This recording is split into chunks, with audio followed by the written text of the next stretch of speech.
we returned home on the same day that our music exchange with Luminas ended. Venom and his subordinates, as well as the band members whom they were in charge of escorting, were now all perfectly safe. The children that Diablo protected were given a week off to rest. Thankfully, they did not sustain any injuries, but I still wanted to make sure they were safe and sound, just in case. They had witnessed firsthand the difference between training and the real deal, and as a result, lacked their usual liveliness. I was afraid they were traumatized, so I told them to have a good rest. My conference with both Luminas and Leon was moved to a different date. After arguing over where it would be held, we finally settled on the capital of Tempest, Rimuru.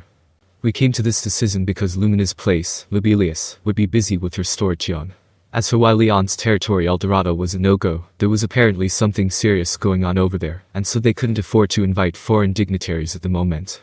In that regard, there would be no problems if we convened in Tempest, and I had no reason to decline. After all, we already had 2 demon lords staying in our nation. A certain annoying fairy and a lazy young nobleman popped into my head. I didn't have time to rest yesterday, since the 2 of them came over as soon as they could. After Leon had returned home, he allegedly began to make immediate preparations for his visit. While I thought it was rather impatient of them, I understood that both Luminas and Leon wanted to prioritize the exchanging of important information. Besides, I wanted to hear their sides of the story about what happened. That was why I didn't voice any complaints and instead agreed with them. We gathered in the most luxurious reception room available.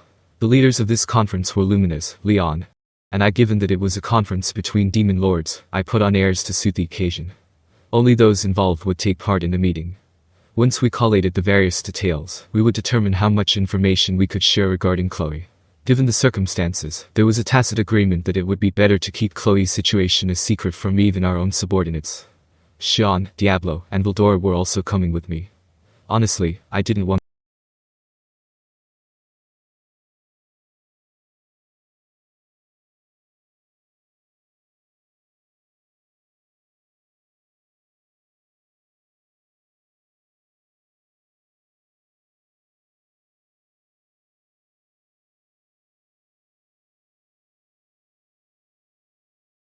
She stood dutifully behind me, alongside Diablo.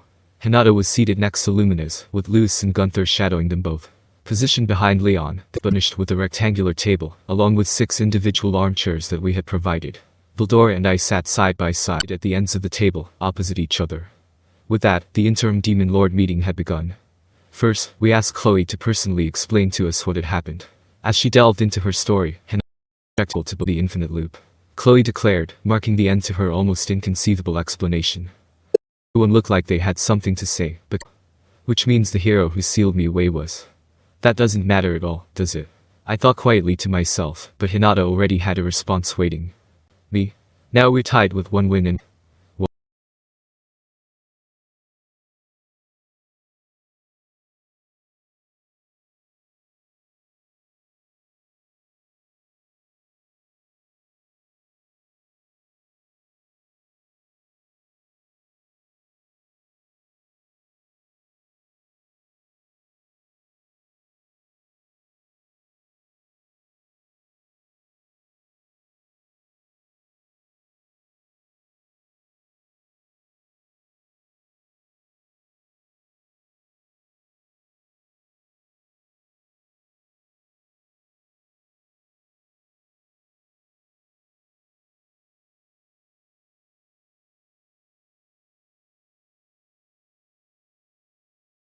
do you have a problem with that? You insist, allow me to show you my true strength and our meeting would go nowhere if this continued.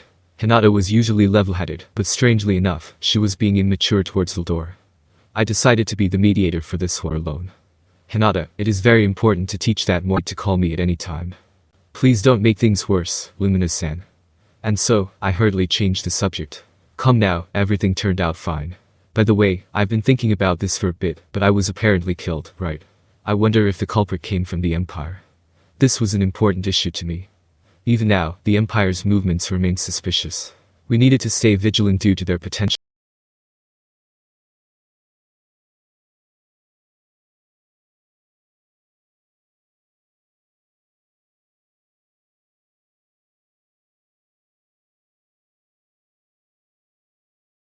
It seems like there are powerful individuals in the Empire, and although there's also the possibility that you were challenged by several people at once, the flash of light that pierced through Hinata was something I couldn't even follow.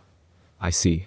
If this person could kill Hinata, then including me on their hit list wouldn't sound too far-fetched, because I never became a demon lord in that timeline. Despite the fact that I've evolved into a demon lord now, it's still better not to let my guard down. Even though it was a completely different timeline, I felt serious aversion to the person that had killed me. We definitely needed to exercise caution when it came to antagonizing the Empire. I agree. The Empire is a lot more dangerous than what you think, Rimuru-san. After you died, Veldora went on a rampage, but the Empire was still able to fend him off. While fighting Veldora, Hinata was murdered, and Chloe leaked into the past. Afterwards, Chronoa could only remember certain things from her fragmented memory. Still, there was no doubt that the Empire used the clash between the rampaging Veldora and Chronoa to their advantage. Given that we had witnessed firsthand the power of Chronoa, just being able to intervene in such a battle was a feat in itself. And if that was the case, then the Empire's strength was definitely greater than what we expected. Luminas and Leon looked like they had the same idea. Everyone had a growing sense of urgency regarding the Empire. Of course, in this somber atmosphere, Veldora just had to blurt out his off-topic opinion. Me going on a rampage? I find that hard to believe, he asserted, a smug look on his face. Everybody's reaction to that outburst could be summed up with, what is this guy even saying? Veldora's impressive ability to joke around like that in such a heavy atmosphere was quite... Wait, why are you all looking at me like that? There's no way a gentleman such as I would go out of control like that. Well, you see. Given that he used to run amok in the olden days, it was easy for anyone to imagine that he had let his emotions get the better of him and gone on a rampage. Then again, watching my death moments before his revival might have set off his wrath, or something like that. When I thought about it that way, I couldn't help but feel a little happy. Come on, let bygones be bygones. So, I decided to appease Veldora with a bit of warmth in my voice. The Empire is dangerous. We ended the discussion with that conclusion. Next, we analyzed Chronoa's memories by having Chloe recall as far back as possible. After Veldora was defeated by the Empire, the world entered a tumultuous period of conflict. In the war involving the West and the East, it was the Empire who possessed the upper hand. Mammon made her move in the midst of all this. My death set off her wrath against the Empire. However, before she could cause any meaningful damage against them, Guy intervened. As a result, history wound up repeating itself, a devastating battle between Mammon and Guy. Dagrel and Luminas also clashed with each other, adding fuel to the fire, their armed conflict bringing even more destruction to the world. And Chronoa fought someone and ultimately died in the process. She had rushed to wherever there was battle, and fought for as long as her life still lasted. All she had left was a lust for destruction, indiscriminately taking down powerful people, friend or foe. So that's why she couldn't remember who killed her. The number of individuals capable of defeating someone as strong as Chronoa is certainly limited, right? It's Guy. I can only think of Guy. Luminas and Leon immediately responded to my mumbling. I thought so, too. Despite the outcome of the duel between Guy and Mammon being unclear, the only person who could kill Chronoa was him. Be that as it may, we didn't know the exact reason as to why Guy would kill Chronoa, so it might not have been him. So, why is Chronoa so fond of me? Judging by Chloe's story thus far, I didn't think I had any connection with Chronoa. She was revived after my death, so we never encountered one another. And yet, no matter how you look at it, Chronoa obviously adored me. I wasn't that dense to have missed the obvious signs. She was already like that the first time we met, now that I think about it. When I had unwittingly summoned her to stabilize Chloe, the moment she laid her eyes on me, she hugged and kissed me. I was a little bit shocked because I thought that it was our first time meeting each other, but I surmised there was a pretext to her behavior. That's because Rimuru helped me. You were definitely the one who saved me in that future, where all I did was rampage. Chronoa took over Chloe's story. Hey, I was about to explain it to them. It's fine, let me continue. After all, I'm also you, so aren't we in this together? From a bystander's point of view, Chloe acted like she had multiple personalities. Chronoa could apparently interject herself into the conversation, as long as Chloe wasn't actively suppressing her. It was something we just had to get used to. And so, Chloe and Chronoa swapped back and forth as they told their story. Based on Chronoa's memory, I wasn't dead in the future. It was indisputably the Empire that had defeated me, but by all accounts, I had somehow revived afterwards. Fair enough. If I survived, then that meant Great Sage, the predecessor of Raphael-san, was alive too. It appeared to have taken some time, but in the end, it also managed to pull through. Unfortunately, the world had seen dramatic changes. A great war erupted between the East and the West, and a fierce power struggle arose among the demon lords. It's not hard to imagine what I would be feeling then. After all, it was still me. There was no doubt in my mind that I would have desperately tried to find friends who had managed to stay alive. Saving everyone was an impossible task, but helping those I had a connection with was definitely feasible. And through that, I found Chloe, Chronoa. The crucial parts of Chronoa's fragmented memory were, regrettably, what she could not remember clearly.